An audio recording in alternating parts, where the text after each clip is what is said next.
이 하나님이 아주 큰 위대한 생각 가지고 있는 것처럼 우리도 신앙생활을 잘하기 위해서는 뭘 생각할지 이것을 좀 생각을 잘 해봐야 됩니다. 제가 글을 하나 읽어드리겠습니다.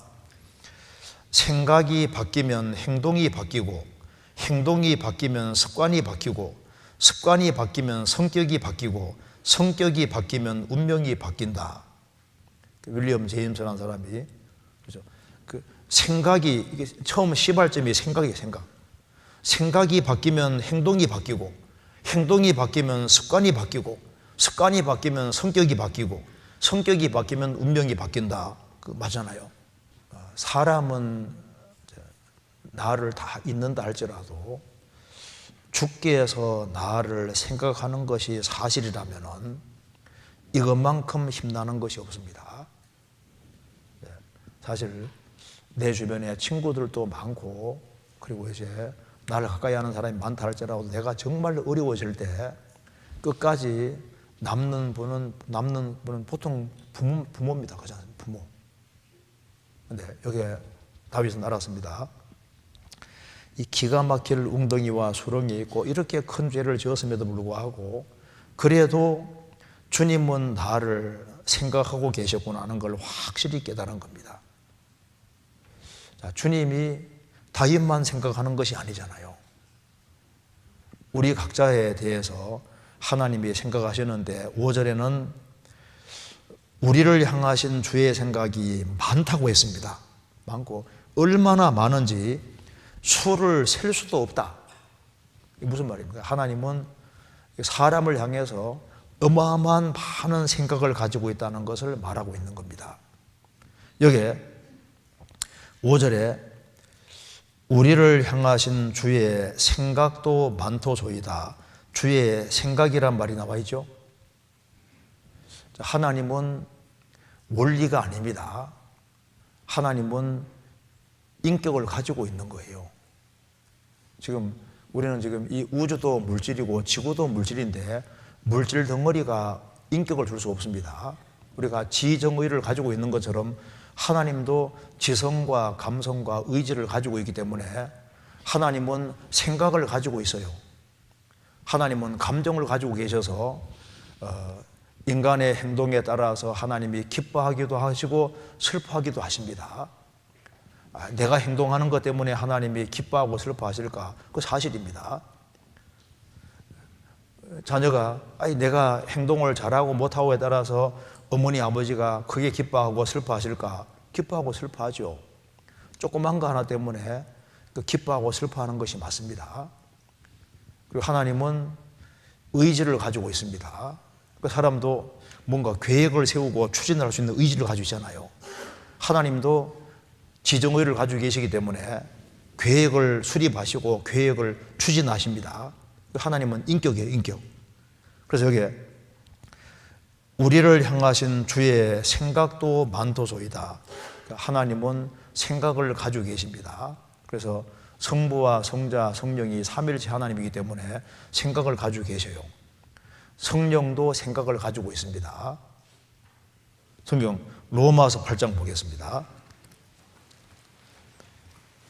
로마서 8장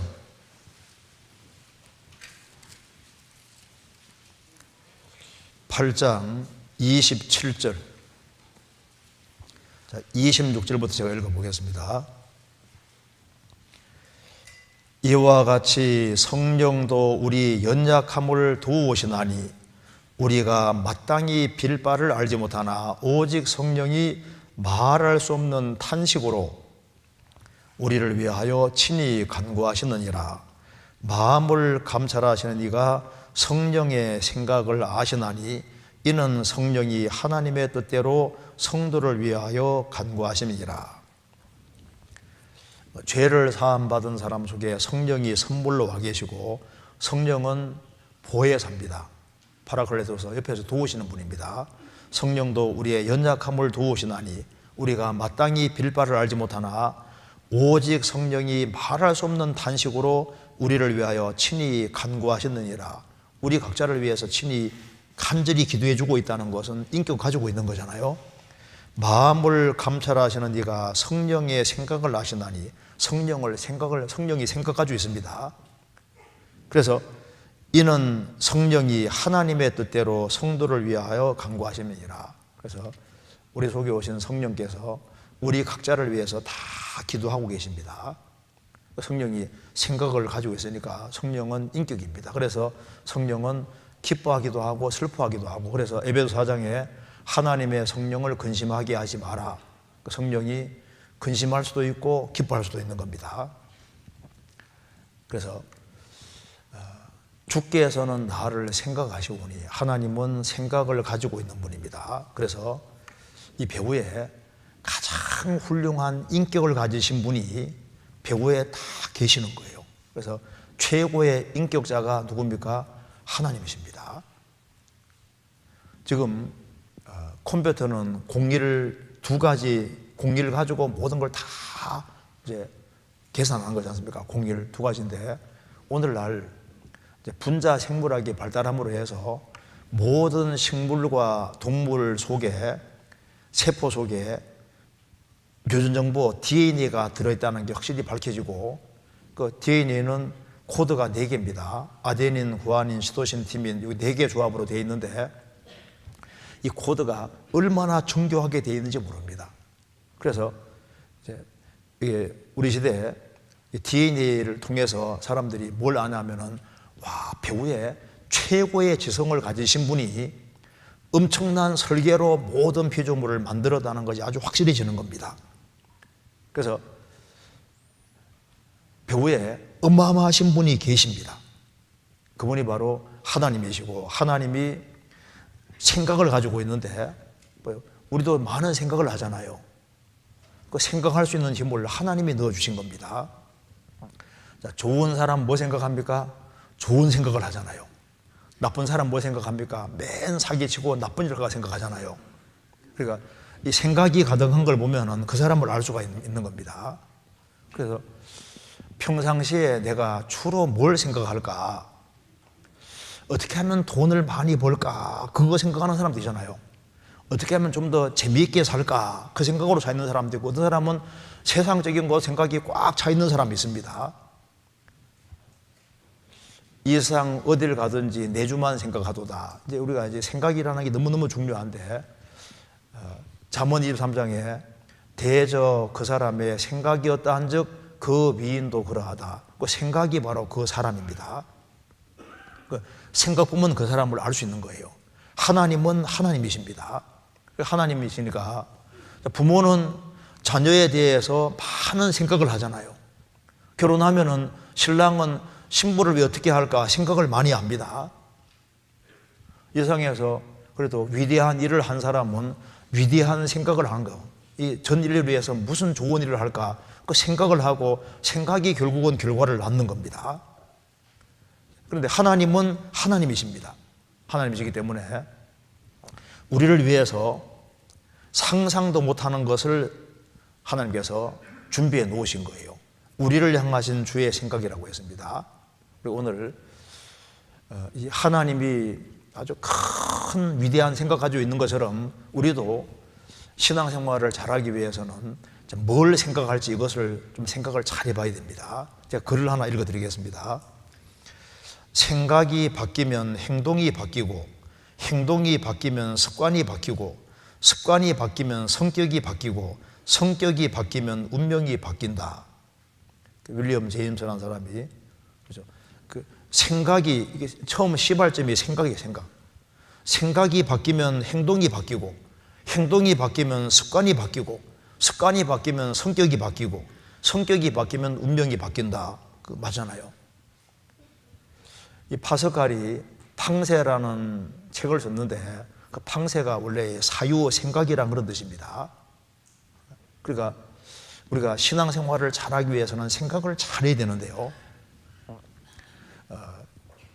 요한 웨슬레는 이제 뭐라고 얘기했냐면, 감리교 장자 요한 웨슬레는 크리스찬들은 분명히 좋은 책을 열심히 읽어야 된다고 했습니다. 왜냐하면 사람은 생각으로 구성되기 때문에 생각을 잘하는 사람이 인생을 가치 있게 보낼 수 있는데, 우리 시대 생각을 너무 안 하잖아요. 생각을 하나님에 대해 생각을 하고 성경을 꼼꼼하게 잘 읽고 생각을 잘하면은 인생을 어디다 투자해야 될지를 분명히 알 수가 있습니다. 그래서 우리가 이게 주님 앞에서 이게 좋은 생각을 하는 것이 필요한데, 하나님께서는 주의 생각이란 말이 나와 있는 대로 하나님은 상상도 못하는 엄청난 생각을 가지고 이 우주와 지구 만드신 겁니다. 그러니까 우주를 그냥 만드신 게 아니라 하나님은 최고의 지성을 가지고 있기 때문에 하나님께서 이 우주와 지구를 만드시고 식물과 동물 만들고 사람 만드실 때 하나님께서 생각을 하시고 만드신 겁니다. 하나님은 하나님이니까 생각이 엄청 큽니다. 여기 한번 시편 145편 보겠습니다. 시편 145편에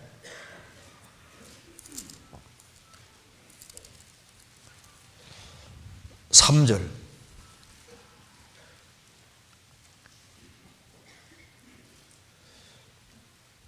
같이 읽어보겠습니다. 여호와는 광대하시니 크게 찬양할 것이라 그의 광대하심을 측량치 못하리로다. 성경의 하나님은 천지를 창조하신 하나님이기 때문에 여호와는 광대하시니 크시니 크게 찬양할 것이라 그의 광대하심을 측량치 못하리로다. 이 우주는 하나님이 만든 피조물인데 보통 우주가 얼만큼 크냐? 보통 200억 광년 된다고 합니다.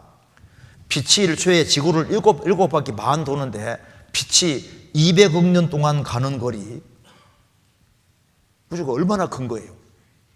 1천억 개의 별로 구성된 은하계가 1천억 개 이상 있을 것이다. 아직 우주가 끝이 있는지도 모릅니다. 그리고 하나님은 상상할 수도 없이 우리가 생각하는 것보다 더 크고 우리가 더 크게 생각 펼쳐도 더 크신 분이에요. 그렇기 때문에 어마어마한 생각을 가지고 계십니다. 왜? 하나님이시니까. 그래서 하나님께서는 이 우주 만물을 창조하시기 전에 우리를 그리스도의 신부로 만드실 것을 생각을 분명히 했습니다. 왜? 창세전에 그리스도를 보내줄 것을 미리 계획을 세웠다고 했잖아요. 여기서 이제 알아야 될 것이 있습니다. 자, 아담이 선악과를 따먹을 줄 알았을까 몰랐을까요? 자, 알았다 몰랐다? 어느 게 맞아요? 그걸 간단하지 않습니다. 자, 하나님은 하나님이기 때문에 아담이 선악과를 안 먹을 경우에 모든 축복을 이미 다 계산을 하셨고 선악과를 먹었을 때 대책도 다 계산하신 거예요. 무슨 말이 되죠? 그러니까 이미 먹을 것이기 때문에 이렇게 미리 예수님 준비한 게 아니고 선악과를 안 먹을 경우에 축복을 미리 계산을 다 하고 또 먹을 경우에 계산도 미리 다 하시는 겁니다. 예를 들어 봐요. 자녀가 태어났습니다. 그럼 부모는 어떤 생각합니까? 얘가 말만 잘 들으면은 훌륭한 자식으로 만들어야 되겠다. 계획을 세우잖아요. 그래서 얘가 말만 잘 들으면 저 해외 유학도 시키고 하버드 대학에도 보내야 되겠다. 이제 계획을 세우는데 영 자식이 말을 잘 안 들어가요. 그러면 어떻게 합니까? 아이고 얘가 서울대학이나 갔으면 좋겠다. 그래도 보니까 영 안 돼. 아이고 지방대학이나 갔으면 좋겠다. 또 보니까 영 말을 안 듣거든. 그러니까 사고나 치지 않고 집에만 있으면 좋겠다. 계획이 달라지잖아요. 그러니까 하나님은 절대적인 인격을 가지고 계십니다. 절대자입니다. 그래서 하나님이 전지하시고 전능하신 그것은 인간 편에서는 유리한 거예요. 어머니 아버지가 지혜가 많을수록 능력이 많을수록 자식에게는 유리한 겁니다. 그러니까 지금 우리도 봐요. 우리 그리스도인들도 자유가 주어져 있는데 그리스도인이 죽으면 죽으리라 하고 신앙생활을 잘할 각오하면은 나 통해 주님이 엄청난 일을 많이 할 수도 있는 거라고요. 그런데 자신을 굴복시키지 않거든. 구원받고 매주만 계속 나와도 인생이 달라질 수 있는데 생각나면 나오고 생각 안 나면 안 나오고 이런 식이거든요. 그래 주님은 나 통해서 뭘 하고 싶은데 인간의 자유의지를 존중하는 겁니다. 미리 정해진 사항이 아닌 거예요. 그러니까 하나님께서는 아담 만드셨을 때 아담이 선악과를 먹을 수밖에 없었다, 그런 게 아니라니까요. 안 먹을 경우에 경우의 수를 다 계산해 놓으시고, 먹을 경우에 경우의 수를 다 계산해 놓으신 거라고. 한 알의 멸알이 죽으면 열매를 많이 맺습니다. 우리 봐요. 구원을 받은 사람이 자기 십자가를 지고 희생하고 수고하는 길을 택하면은 그 사람 통해서 주님이 얼마든지 일을 많이 할 수도 있는 거예요. 땅에서 매이면 하늘에서도 매입니다. 그러니까 지금 이게 정해진 세상이 아니에요. 열린 세상이다, 그 말입니다. 그래서 인간이 왜 존귀하냐면 자유의지를 가지고 있기 때문에 존귀한 거예요. 근데 하나님께서는 인간이 아담이 선악과를 먹을 경우를 대비해서 미리 계산을 다 세웠고, 안 먹을 경우에 축복을 이미 다 계산하신 겁니다. 근데 아담은 선악과를 먹어버리잖아요. 그래서 주님께서는 먹을 경우를 대비해서 인간 망하면 안 되니까 그리스도를 미리 다 계획을 세워놓은 거라고요. 인간은 자유의지를 동원해서 그리스도를 배척했지만은 하나님께서는 인간의 그 배척을 이용해서 구원을 완성할 것을 계획하시고 완성을 하신 겁니다. 그래서 왜 이렇게 하셨느냐? 하나님 우리를 생각하셨기 때문입니다. 그래서 우리를 향하신 주의 생각이 많다고 했습니다. 하나님은 생각을 다 해서 모든 걸 행하시는 거예요. 그러면 하나님께서 내가 세상에 태어날 것을 생각했을까 안 했을까요? 내가 우연히 응애하고 태어났을까요? 하나님 계획 속에서 태어났을까요? 헷갈려요? 성경 시편 보시겠습니다. 139편.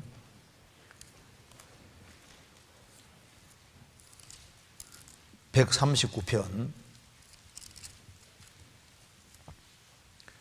13절.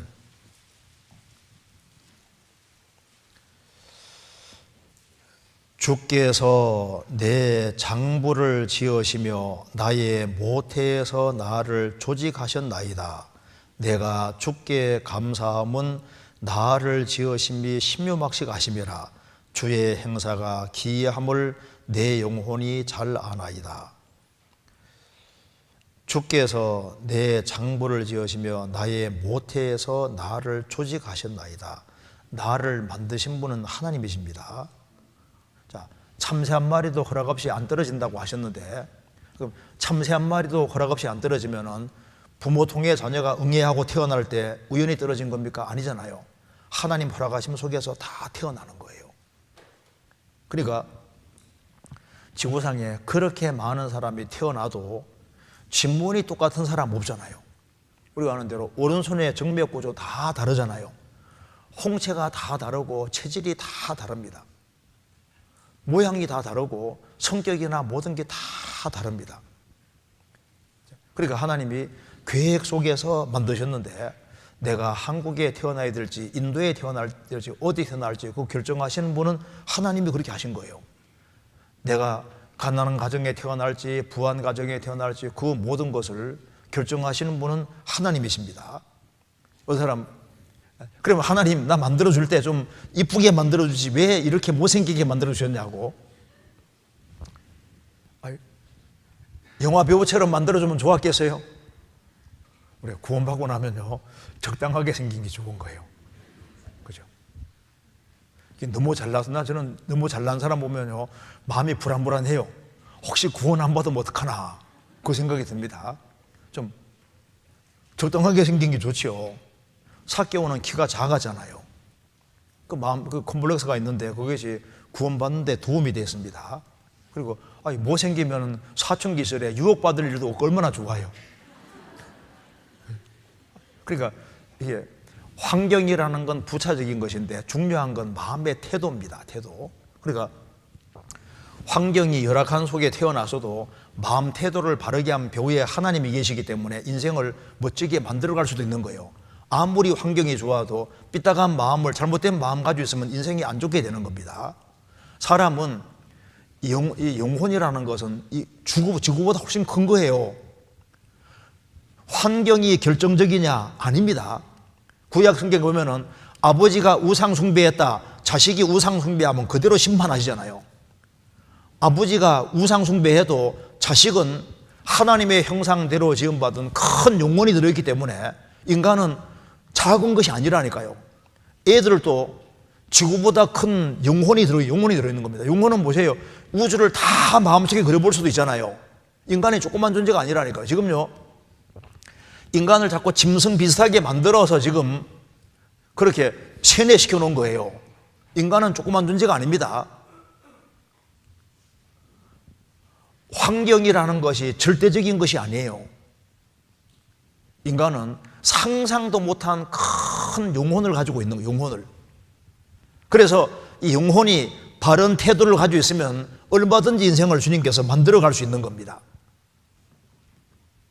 주님이 필요해서 나를 지구상에 낫게 해주셨습니다. 그리고 이것은 쉬고 진짜 모습이 아닌 거예요. 그렇지 않습니까? 이게 우리 진짜 모습이면 데모해야죠. 하나님 왜 이렇게 만드셨냐고. 근데 이건 쉬고 진짜 모습은 따로 있어요. 그래서 성경대로 하면은 미스 코리아 선발대회는 씨앗끼리 기지개 하는 겁니다. 미스 코리아 선발대회는 애벌레 선발대회예요. 애벌레와 나비는 너무 다르잖아요. 이건 우리 진짜 모습이 아닌 겁니다. 주님이 적당하게 만들어 주셨으니까 무조건 뭐 합니까? 감사해요. 감사.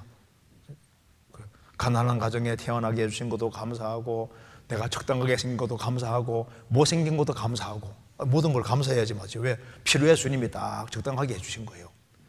왜 하나님은 나를 체질적으로 이렇게 약하게 하셨습니까? 필요해서 그런 거, 필요해서. 다 이유가 있는 겁니다. 하나님께서는 나를 구원할 것을 생각을 하신 겁니다. 그래서 하나님이 나를 생각하시다는 아주 결정적인 증거가 뭡니까? 그게 바로 십자가입니다. 시편 40편 다시 봅시다. 다윗은 하나님은 나를 생각하신다, 이걸 어떻게 확실히 말하냐면은 여기 40편 5절에 여호와여, 여호와 나의 하나님이여, 주의 행하신 기적이 많고 우리를 향하신 주의 생각도 많도소이다. 내가 들어 말하고자 하나 주의 앞에 베풀 수도 없고 그 수를 셀 수도 없나이다. 다윗은 우리를 향하신 주의 생각이 많습니다 라고 말하면서 결정적인 것으로 든 것이 바로 6절입니다. 주께서 나의 귀를 통하여 들리시기를 제사와 예물을 기뻐 아니하며 번제와 속죄제를 요구시 아니하신다 하신지라. 그때 내가 말하기를 내가 왔나이다. 나를 가리켜 기록한 것이 두루마리 책에 있나이다. 예수님이 구약 성경대로 오셔서 자신의 죄를 대속해서 죽으시고 부활한다는 사실을 주님이 확실히 깨닫게 해주셨을 때 하나님은 나를 생각하셨구나, 이걸 확실히 알게 되는 겁니다. 우리도 마찬가지입니다. 우리도 나 같은 사람이 하나님 나를 생각하실까? 그러다 어느 날 복음을 딱 깨우치게 되면 뭘 압니까? 하나님 나를 생각하셨구나. 나 같은 인간 구원하려고 예수님이 다 완벽하게, 하나님 편에서 완벽하게 다 해놓으신 이유가 뭡니까? 우리를 생각해서 그렇게 하신 거라고. 우리에게 뭘 해서 천국 가게 하면 누가 가르치겠습니까? 그래서 주님 편에서 일방적으로 다 해놓고 그걸 믿음으로 딱 받아들이게 해놨으니까 인간의 행위가 안 들어가고 주님 공도를 딱 믿음으로 구원받게 해놨으니까 이걸 딱 깨우치고 나면 하나님이 나 생각하시는 것이 맞구나, 이걸 확실히 깨달을 수 있습니다. 그래서 하나님은 우리를 생각하셨기 때문에 고생은 하나님이 하시고 인간은 하나님이 하신 것을 딱 받아들여 천국 가게 하는, 이것이 최선이라고 판단하셨는데 이것이 맞는 거잖아요. 우리에게 뭘 해서 천국 가게 하면 갈 수 있는 사람 있겠습니까? 그러니까 자식이 못하는 걸 부모가 하는 것처럼 하나님께서 하나님 스스로 시간 속에 들어오셔서 십자가에 죽으시고 부활하심으로 완벽하게 다 하셨고, 그걸 인간은 딱 믿기만 하면 천국 가도록 이렇게 해놨으니까 이걸 깨닫고 나면 하나님 나를 생각하셨다, 이걸 알 수 있는 겁니다. 틀림없잖아요. 그래서 십자가를 보면은 하나님은 나를 생각하셨다. 이걸 이제 우리가 확실히 깨달을 수 있습니다.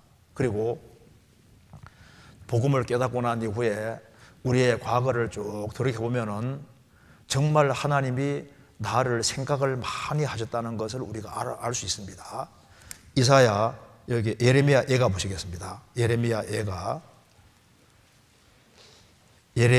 예가 3장 33절.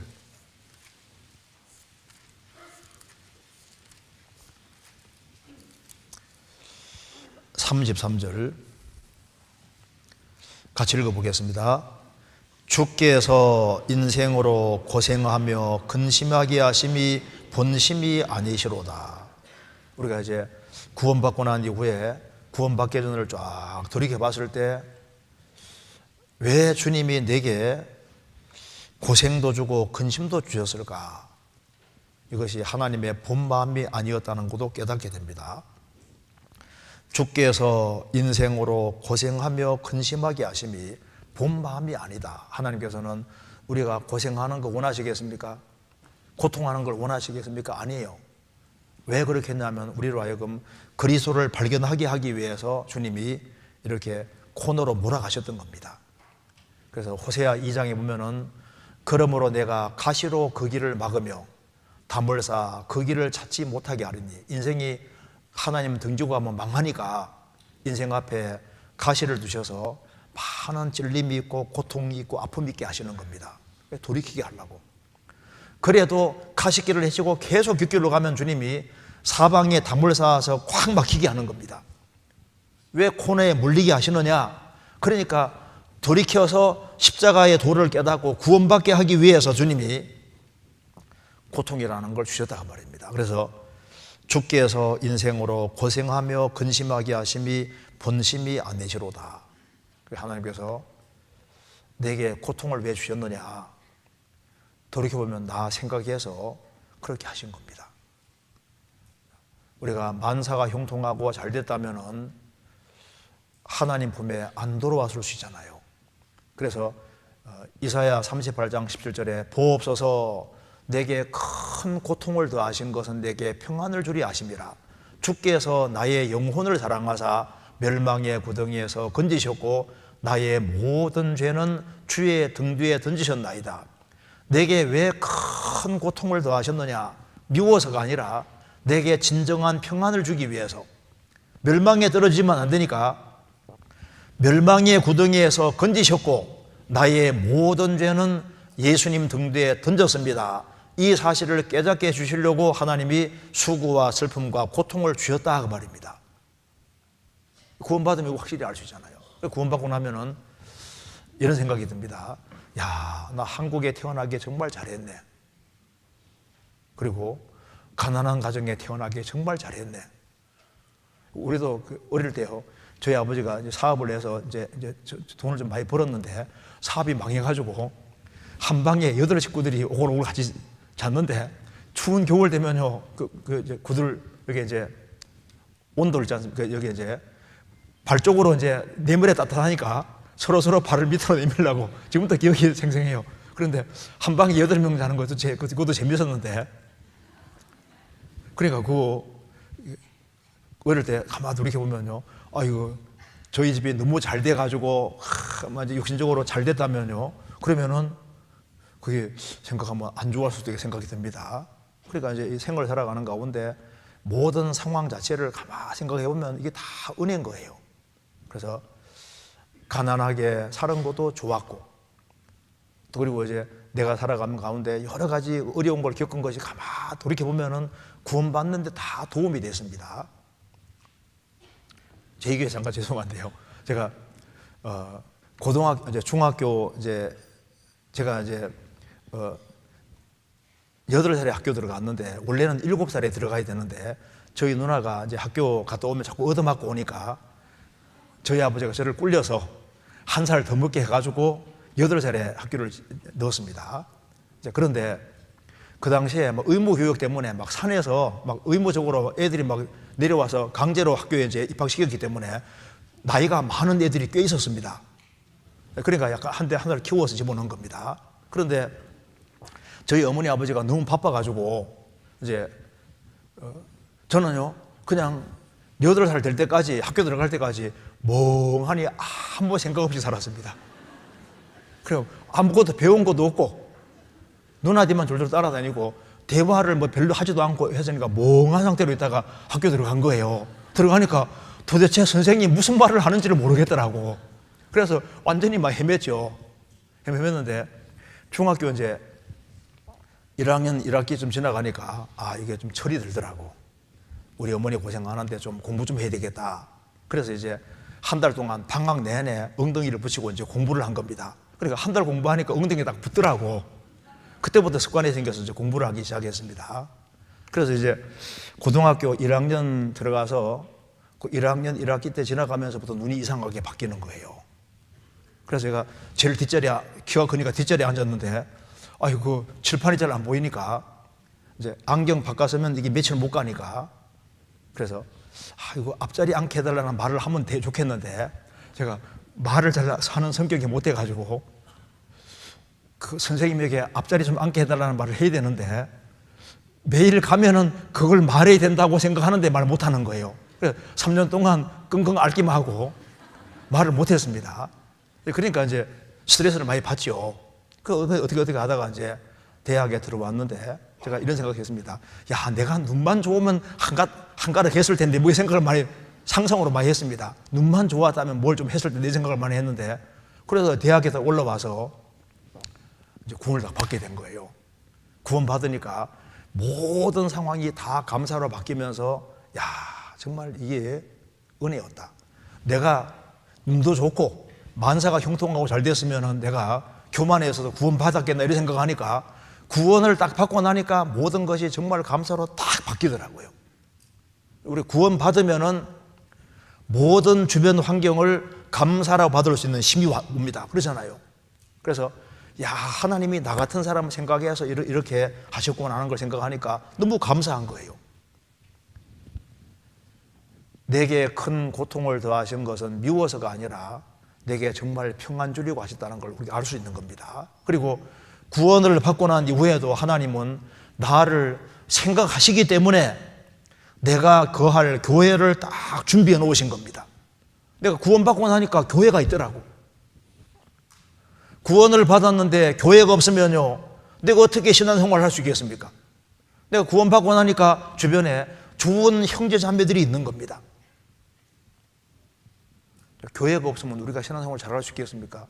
신앙생활을 잘하게 하려고 주님께서 교회도 미리 딱 준비해 놓으시고 나를 하나님이 생각하셨기 때문에 성경도 번역을 다 해가지고 이렇게 읽기 쉽게 만들어 놨잖아요. 그래도 요즘 지독스럽게 안 읽어. 좀 제발 이 히브리어로 헬라어로 되어 있으면요 안 읽어도 이해가 되잖아요. 나는 히브리어 헬라어 모르는데요. 근데 아니 한글로 다 써놔가지고 다 읽을 수 있게 만들어 놓고 요즘 이제 성경 자체 종류도 많잖아요. 그래서 얼마든지 읽고 신앙생활을 잘 할 수 있도록 주님께서 다 만들어 놓으신 겁니다. 하나님은 나를 항상 지켜보고 계시는 거예요. 나에 대해서 지극한 관심을 갖고 있는 것이 확실합니다. 하나님이 어디를 쳐다보고 있을까요? 인생을 쳐다보시고 구원받은 사람을 쳐다보시고 우리를 항상 생각하고 있는 겁니다. 시편 8편입니다.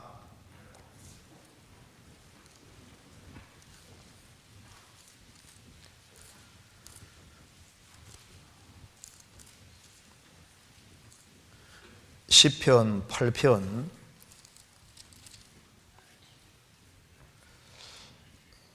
4절 같이 읽겠습니다. 사람이 무엇이간데 죽게 해서 저를 생각하시며 인자가 무엇이간데 죽게 해서 저를 곤고하시나이까.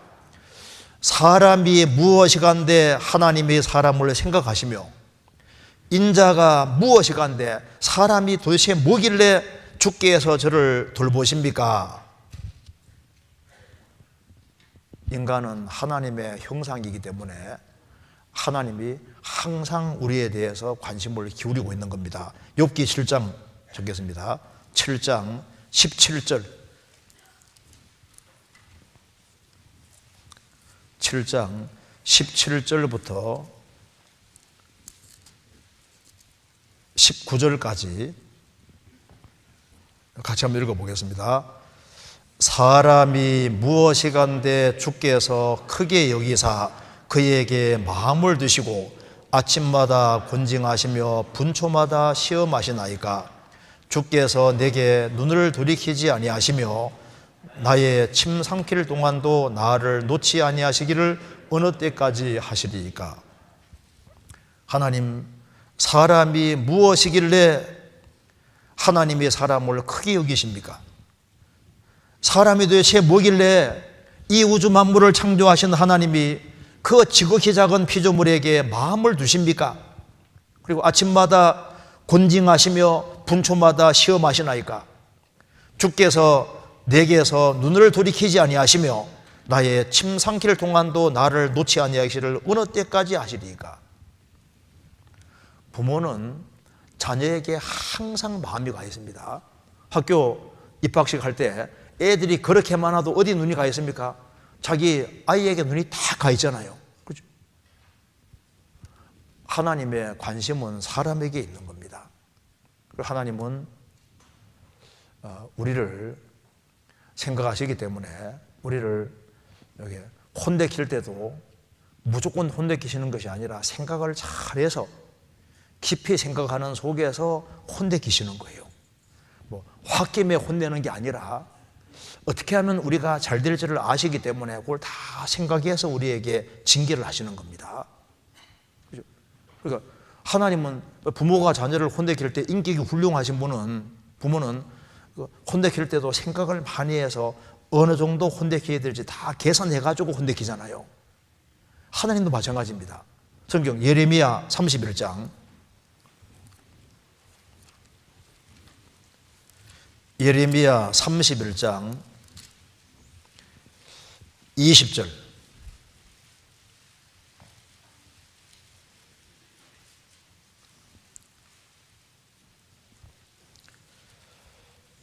에브라임은 31장 20절입니다. 에브라임은 나의 사랑하는 아들 기뻐하는 자식이 아니냐. 내가 그를 책망하여 말할 때마다 어떻게 해요? 깊이 생각하노라. 그러므로 그를 위하여 내 마음이 측은한즉 내가 반드시 그를 긍휼히 여기리라. 여호와의 말이니라. 여기에 하나님께서 말씀하시기를 에브라임은 나의 사랑하는 아들을 기뻐하는 자식이 아니냐. 신약시대 크리스찬들은 정말 하나님께서 사랑하시고 기뻐하는 자식입니다. 내가 그를 책망하여 말할 때마다 깊이 생각하노라. 그러므로 그를 위하여 내 마음이 측은한즉 내가 반드시 그를 긍휼히 여기리라.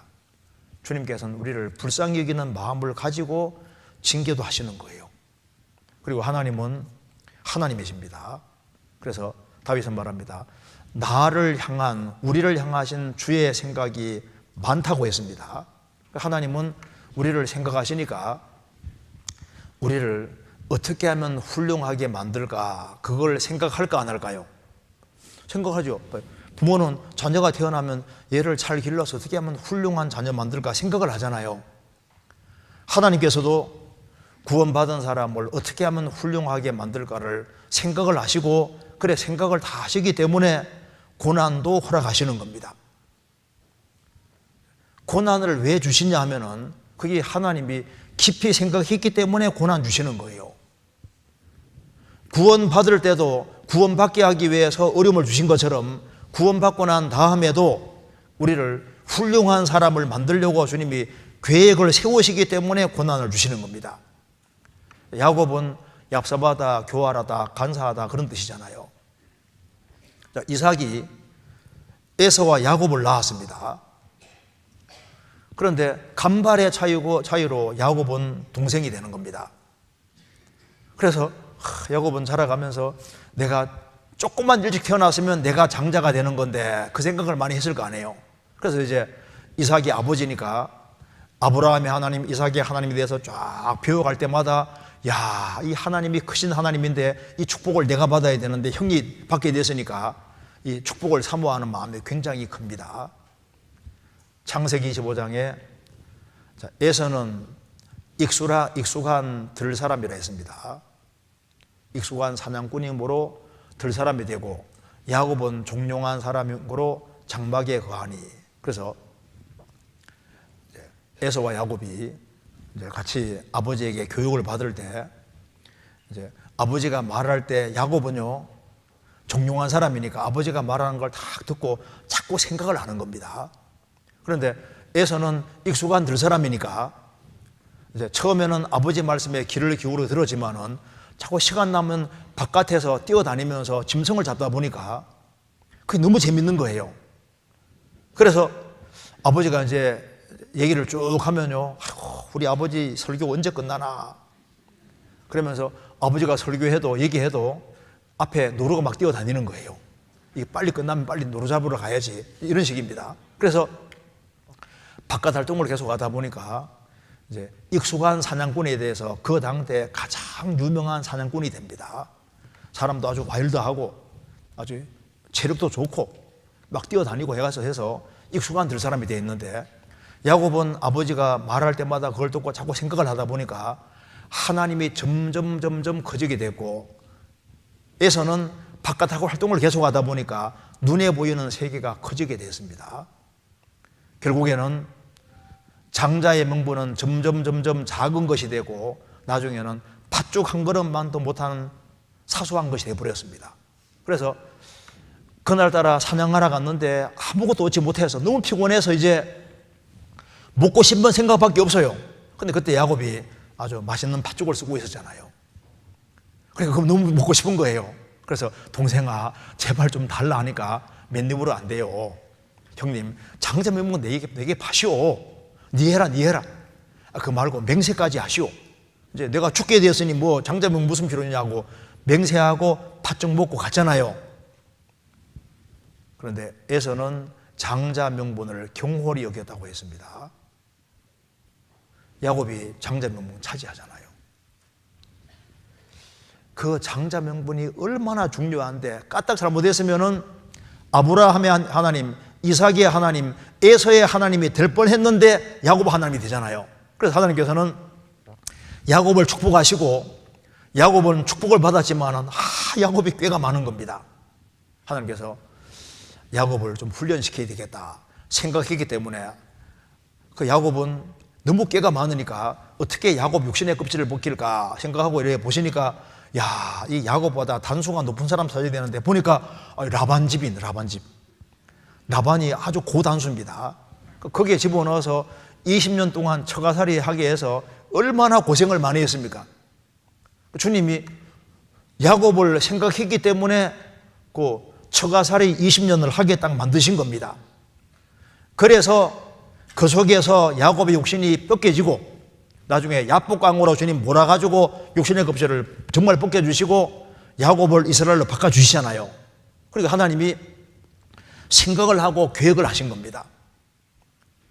야곱에게 12아들이 있는데 11번째 요셉이 신앙생활을 제일 잘하고 하나님 앞에 빤듯하게 신앙생활을 합니다. 그러니까 하나님께서 봤을 때, 야, 이 요셉을 축복해 주셔야 되겠다 생각하니까 하나님이 계획을 딱 세워서 10명 형들의 미움받아 에집트에 팔려가게 하고 13년 동안 얼마나 요셉이 고난받게 했습니까?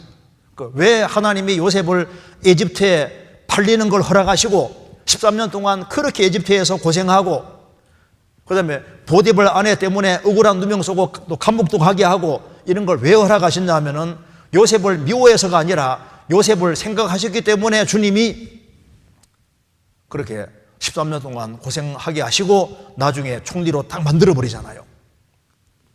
하나님은 욥이 보니까 신앙생활을 너무 잘해요. 그러니까 하나님께서 야, 욥의 인생을 만들어야 되겠다고 계획을 하시고, 그래서 역사 속에서 가장 큰 고난을 허락하셨습니다. 10명의 자녀가 재산 다 날아가고, 그 당대 최고 재산가인데 재산 날아가고 10명의 자녀가 다 죽고 몸 전체가 병들고, 그래서 정말 그가 얼마나 고통을 받았습니까? 욥을 미워해서가 아니라 욥기를 기록하게 해주기 위해서 하나님은 욥을 생각하셨기 때문에 그런 고난을 허락하신 겁니다. 다윗이 하나님을 얼마나 잘 섬긴 사람입니까? 그러니까 하나님이 다윗을 훈련하시고, 그래서 사울에게 그렇게 쫓겨다니고 10년 이상 얼마나 그 눈물 골짜기 많이 지나갔습니까? 왜 그렇게 하셨느냐? 다윗을 사랑하시고 생각하셨기 때문에 코스 속에 그렇게 넣으신 거예요. 하나님이 우리 각자에 대한 계획을 가지고 있습니다. 주님이 딱 저울에 달아보면 어떻게 훈련시켜야 될지를 다 압니다. 그래서 우리 구원받은 각 사람을 주님이 딱 보시고 그 상황에 맞게끔 다 훈련시키고 있는 거예요. 왜? 하나님이 생각을 가지고 있으니까 그렇게 하시는 겁니다. 다윗은 말합니다. 주께서 나의 유리함을 주께서 계수하셨으니 나의 눈물을 주의 병에 담으소서. 이것이 주의 책에 기록되지 아니하였나이까. 나의 유리함을 10년 이상을 도망 다니잖아요. 유리함을 주께서 계수하셨으니 다 세셨으니 나의 눈물을 주의 병에 담으소서. 이것이 주의 책에 기록되지 아니하였나이까. 주님이 다윗이 흘린 그 가치 있는 눈물들을 주의 병에 다 담아 놓으시고 주의 책에 다 기록해 놓으신 겁니다. 그리고 어떤 사람 이런 거 있잖아요. 내가 그렇게 애원해서 하나님께 기도하는데 주님이 빨리 기도 응답 안 해줍니다. 왜 그랬을까요? 그것도 하나님 생각해서 그렇게 해놓은 거예요. 라헬이 이제 우리가 아는 대로 야곱에게 두 아내가 있잖아요. 레아와 라헬이 있는데 라헬은 자녀를 잘 낳았습니다. 그런데 레아는 자녀를 못 낳잖아요. 하나님께 그렇게 애원해도 하나님이 안 낳게 하십니다. 왜 그랬을까요? 라헬은 남편의 사랑을 덜 받으니까 자녀를 많이 줬어요. 아, 왜요? 그러니까 라헬. 레아. 레아는 자녀를 많이 줬습니다. 그런데 라헬은 남편 사랑을 많이 받고 있잖아요. 그래서 주님께서 라헬은 자녀를 빨리빨리 안 줬습니다. 나중에 오랜 세월이 지나서 요셉이라는 아들을 주잖아요. 주님이 라헬을 생각하신지라 그렇게 나옵니다. 그러니까 왜 늦게 주셨느냐? 미워서가 아니라 라헬도 주님이 생각하셨기 때문에 적당한 때에 딱 요셉을 주잖아요. 엘가나에게 두 아내가 있는데 분인나는 자녀를 잘 낳아요. 한나는 자식이 안 태어납니다. 주님이 그렇게 기도해도 오랫동안 질질질 끊었습니다. 나중에 하나님이 한나를 생각하셨다 되어 있습니다. 한나 생각하시고 그리고 주님께서 사무엘이라는 아들 주잖아요. 그러니까 늦게 줄 때도 생각해서 늦게 주는 겁니다. 자, 예수님이 오실 그 즈음에 사가랴와 엘리사벳은 의인인데 아무리 하나님께 기도해도 자식이 태어나질 않습니다. 나이가 너무 들었어요. 그때까지 주님이 질질 끌다가 나중에 세례 요한이라는 아들을 주잖아요. 그러니까 늦게 주고 빨리 주고는 하나님이 생각해서 그렇게 하시는 겁니다. 그렇죠? 그러니까 어떤 사람은 주님이 기도응답을 빨리 해주시고 늦게 해주시고 그거 하나님이 다 생각해서 그러는 거예요. 우리 각자 코스를 주님은 틀림없이 생각하십니다. 시편 31편 보겠습니다. 시편 31편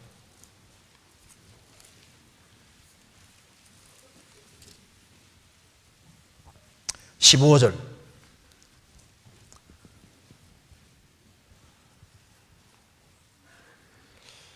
같이 읽겠습니다.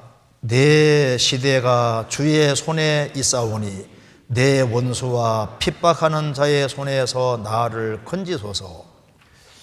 내 시대가 주의 손에 있사오니 구원받은 사람의 시대는 주님 손 안에 있습니다. 주님의 손이 작용하고 있는 겁니다. 그래서 배후에 하나님의 손이 딱 함께 하셔서 인생을 만들어 가시는 겁니다. 내 시대는 주님 손에 있습니다. 그럼 어떻게 해야 됩니까? 우리는 자기 위치에서 자기 할 일을 하면서 하나님의 도우심을 바라고 기다리면은 주님이 인생을 만들어 가시는 거예요. 시편 37편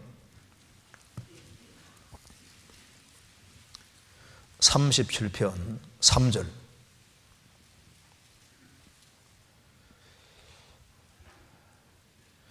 여호와를 의뢰하여 선을 행하라. 땅에 거하여 그의 성실로 식물을 삼을지어다.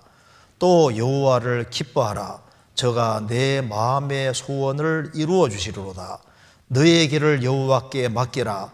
저를 의지하면 저가 이루시고 내 의를 빛같이 나타내시며 내 공의를 정오의 빛같이 하시리로다. 여호와 앞에 잠잠하고 참아 기다리라. 자기 길이 형통하며 악한 꾀를 이루는 자를 인하여 불평하여 말지어다. 또 여호와를 기뻐하라. 저가 내 마음의 소원을 이루어 주리로다. 너의 길을, 너의 장래를 여호와께 맡기라. 저를 의지하면 저가 이루시고 내 의를 빛같이 나타내시며 내 공의를 정오의 빛같이 하시리로다. 내가 인생을 영광스럽게 만들어 줄 테니까 너의 장래를 맡기고 하나님을 기대고 매일매일 밥 먹듯이 성실하게 살으라는 겁니다. 제가 푸시킨의 시를 한 군데 읽어드리겠습니다. 그 러시아 사람 푸시킨, 그 사람이 아주 엄청난 그 대문학가하고 시인인데, 그만 그 사랑하는 사람 때문에 결투해서 죽게 되는데 상대방은 총 잘 쏘는 사람이거든요. 근데 며칠 사이에 이렇게 연습해가지고 못 이기잖아요. 그 사랑하는 사람 때문에 그냥 그래가지고 빨리 죽게 되는데, 근데 이 푸시킨이 한 시 가운데 한 대목 읽어드리겠습니다. 살림이 그대를 속일지라도 슬퍼하거나 노하지 말아라. 슬픈 날엔 참고 견디라. 즐거운 날이 오고야 말리니 마음은 미래를 바라느니 현재는 한없이 우울한 것. 모든 것 하염없이 사라지나 지나가 버린 것 그리움이 되리니. 그러니까 삶이 그대를 속인다고 할지라도 너무 슬퍼하고 노하지 말아라. 슬픈 날엔 참고 견디라. 즐거운 날이 오고야 말리니 마음은 미래를 바란다. 맞죠? 크리스찬들은 정말 미래를 바랄 수 있습니다. 현재는 우울할 수 있지만은 마음은 미래를 바란다. 그리스도인들은 하나님께서 미래를 특별하게 준비해 놨습니다. 그러니까 하나님은 우리를 생각하시기 때문에 우리에게 얼마나 상을 주고 싶어 하는지 아세요? 하나님은 우리에게 정말 좋은 걸 주려고 하십니다. 그러니까 심지어 성도에게 냉수 한 그릇 떠준 것도 아닐 게 아시고, 우리가 짜잘한 거 잘한 것도 주님이 다 일일이 기록해 놓으시잖아요. 왜? 정말 나중에 어마어마한 것으로 갚아주려고 그렇게 다 일일이 기록해 놓는 겁니다. 그러니까 왜 그러냐 하면은 하나님이 우리를 사랑하시고 우리를 생각하시기 때문에 꼼꼼하게 다 적어 놓으시는 거예요. 그래서 로마서 16장 보면은 누구는 주 안에서 수고했다. 누구는 주 안에서 많이 수고했다. 누구는 주 안에서 많이 수고하고 사랑했다. 누구는 복음을 위해서 목이라도 내놨다. 다 기록해놨잖아요. 하나님은 어느 정도로 마음을 드리는지를 다 하시고 그거 다 계산해서 좋은 걸 주려고 하시는 겁니다. 왜 하나님이 기념책이라는 걸 준비해 놓고 신앙생활을 잘한 걸 왜 다 기록해 놓을까요? 나중에 상상도 못하게 영원한 축복으로 갚아주기 원하시는 거예요. 시편 92편 보겠습니다. 그리고 92편에 92편 5절,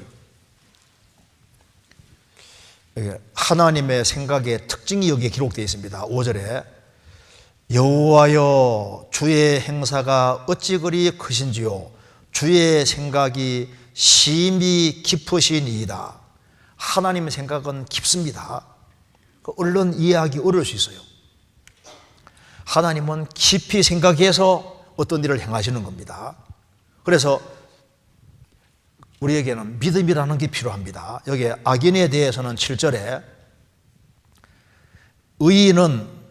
악인은 풀같이 생장하고 죄악을 행하는 자는 다 흥왕할지라도 영원히 멸망하리이다. 악인은 풀이라고 했습니다. 풀은 금방 자라고 금방 말라버리잖아요. 그런데 의인은 다릅니다. 12절 의인은 종려나무같이 번성하며 레바논의 백향목같이 발육하리로다. 여호와의 집에 심겼으며 우리 하나님의 궁정에서 흥왕하리로다. 늙어도 결실하며 진액이 풍족하고 빛이 청청하여 여호와의 정직하심을 나타내리로다. 여호와는 나의 바위시라 그에게는 불이 없도다. 악인이 풀이라면 의인은 종려나무 같아. 종려나무는 1년에 1cm씩 조금밖에 안 자랍니다. 더디게 자라는데 계속 자라요. 의인은 종려나무 같고 악인은 풀 같아. 풀은 금방 생장하고 쓰러지는데 의인은 종려나무같이 번성하며 레바논의 백향목같이 발육할 것이다. 여호와의 집에 심겼으니요 우리 하나님의 궁정에서 흥왕할 것이다. 늙어도 결실합니다. 늙어도. 요즘 노인들을 우습게 생각하는데 교회 안에서는요 노인이 할 일이 얼마나 많은데요. 노인이 얼마나 중요한데요. 대체로 노인의 기도는 정결합니다. 젊은 사람들의 기도는 육신적인 것이 많이 시킬 수 있는데 노인의 기도는 기력이 많이 죄송합니다. 떨어져 나가기 때문에 기도가 정결해요. 기도가. 그래서 여기 하나님의 생각은 깊고 또 하나는 너무 높아요. 이사야 55장입니다. 이사야 55장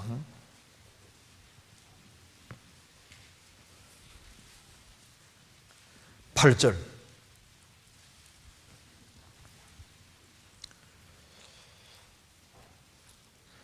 여호와의 말씀에 55장 8절 여호와의 말씀에 내 생각은 너희 생각과 다르며 내 길은 너희 길과 달라서 하늘이 땅보다 높음 같이 내 길은 너희 길보다 높으며 내 생각은 너희 생각보다 높으니라. 하나님의 생각은 사람 생각과 다르고 하나님의 생각은 사람 생각보다 훨씬 높아요. 그렇기 때문에 얼른 헤아리기가 어렵습니다. 그래서 하나님의 손은 공교한 손이기 때문에 인생을 만들어 가는데 얼른 이해가 안 될 수 있지만은 하나님의 손은 아주 정교한 손이기 때문에 합력해서 선을 착착착 이루어 가십니다. 우리가 알거니와 하나님을 사랑하는 자 곧 그 뜻대로 부르심을 입은 자들에게는 모든 것이 합력하여 선을 이루느니라. 하나님 모든 상황을 어우러지게 해서 보이지 않는 선을 행하십니다. 왜? 하나님은 하나님이시거든요. 그러니까 하나님은 생각이 깊고 높고 사람 생각하고 다르기 때문에 다 하나님은 인간의 생각과 다르게 경영하는 경우가 많은 거예요. 그래서 왜 내 인생을 이렇게 인도해 가시느냐? 주님이 시간 지나가면 필요해서 다 그렇다는 걸 알 수 있습니다. 그리고 내 주변에 하나님 나를 생각하시기 때문에 내 주변에 다 적절하게 배치시켜 놓은 겁니다. 베드로 사도를 하나님이 사랑하셨으니까 베드로 사도가 예수님을 3번 부인했잖아요. 그때 닭 두 번 울기 전에 네가 3번 나를 부인하리라. 왜 하나님이 닭하고 연결시켜 놨을까요? 주님께서 미리 보시는 겁니다. 하나님은 베드로 사도를 생각하셨기 때문에 베드로 사도가 한 번 설교할 때 3,000명 구원받고 5,000명 구원받고 막 죽은 사람 살리고 할 때 어석될 수 있잖아요. 그래서 주님이 닭과 딱 연결시켜 놨으니까 베드로 사도가 어디 설교하러 가든 간에 닭이 있어요, 없어요? 아침마다 닭이 우러젖히니까 좀 우쭐 하려고 그러면 닭이 꼭 끼워하니까 3번 부인한 게 생각나니까 항상 마음을 낮추게 되잖아요. 그러니까 베드로 사도 생각해서 그렇게 해놓으신 겁니다. 바울 사도에게 왜 육체에 가시 주셨느냐? 받은 계시가 너무 크기 때문에 하나님께서 육체에 질병이라는 걸 주시고 그래서 눈에 안질도 주시고 그게 다 생각해서 그렇게 하신 거예요. 하나님은 우리 주변에 다 적절하게 배치해 놨습니다. 여호와께서 온갖 것을 그 시험에 적당하게 지으셨나니 악인도 악한 날에 적당하게 하셨느니라. 내 주변에 포진되어 있는 사람들 다 필요해서 내 훈련병으로 주신 겁니다. 아이고, 내가 저 사람 없으면 신앙생활을 잘할 수 있는데 왜 주셨을까요? 필요해서 다 배치해 둔 거예요. 내게 왜 이런 자식 주셨을까? 필요하니까 다 주신 겁니다. 그러니까 모든 걸 감사로 받아야 될지 맞는 거예요. 나를 행하신 생각이 너무너무 많습니다. 모래보다 많다는 말이 맞는 얘기인 거예요. 시편 119편, 139편 보겠습니다. 139편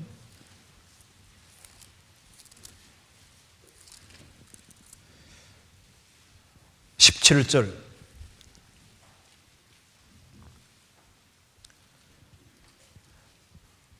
하나님이여, 주의 생각이 내게 어찌 그리 보배로우신지요, 그 수가 어찌 그리 많은지요. 내가 세려고 할지라도 그 수가 모래보다 많도소이다. 내가 깨를 때에도 오히려 주와 함께 있나이다. 하나님이여, 주의 생각이 내게 어찌 그리 보배로우신지요, 그 수가 어찌 그리 많은지요. 그 수가 모래보다 많다. 맞지요? 하나님께서는 우리를 생각하시기 때문에 영생을 생각하신 겁니다. 우리를 생각하시기 때문에 부활의 몸도 딱 준비해 놓고, 우리를 생각하셨기 때문에 영원한 천국도 생각하셨고, 진선미로 충만한 세계를 딱 준비해 놓고, 그리고 영원한 상도 준비해 놓고 모든 걸 다 준비해 놓은 거예요. 왜? 우리를 생각하시기 때문입니다. 주님은 나를 생각하십니다. 생각하시는 게 맞죠. 그래서 내 인생에서 왜 이런 일이 벌어지는지 저런 일이 벌어지는지 나는 잘 모르지만은 시간 지나가면 다 알게 됩니다. 우리가 주님 앞에 섰을 때, 아, 하나님은 나를 정말 생각하셨구나, 그걸 우리가 더 확실하게 알게 될 겁니다. 고린도 전서 13장 12절에 우리가 지금은 부분적으로 안다고 했습니다. 그러나 그때는 주께서 나를 아신 같이 내가 온전히 알리라. 주님 앞에 서면은 이유를 다 깨닫게 되는 거예요. 제가 한번 드물게 한 번씩 읽어주는 내용을 다시 한번 읽어주겠습니다. 맥스웰 코넬리우스가 쓴 지금은 아니지만 그때가 되면 한번 읽어드리겠습니다. 지금은 아니지만 그때가 되면, 우리가 더 좋은 나라에 들어가게 되면 우리는 우리가 흘린 눈물의 의미를 알게 되리라. 그리고 그때 그곳에서 모든 것을 깨닫게 되리라. 우리는 알게 되리니 그 많은 계획들을 이루기 위해서 왜 태양이 아닌 구름이 필요했었는지를, 내 인생에 왜 먹구름이 필요했었는지를, 왜 두려움이 시작되었을 때 노래가 거쳐졌는지를, 그때 그곳에서 우리는 모든 것을 깨닫게 되리라. 왜 우리가 가장 바라는 것들이 우리의 갈급한 손을 그렇게 자주 비껴가야 했는지, 왜 소망들이 깨어지고 성들이 무너지는지, 그때 그 위에 올라가면 우리는 모든 것을 깨닫게 되리라. 하나님은 그 길을 알고 계시며 열쇠를 가지고 계셔서, 그래서 실수하지 않는 손으로 우리를 인도하시네. 눈물 없는 눈을 갖게 될 때 우리는 알게 되리라. 바로 그곳 그 위에서 우리는 모든 것을 깨닫게 되리라.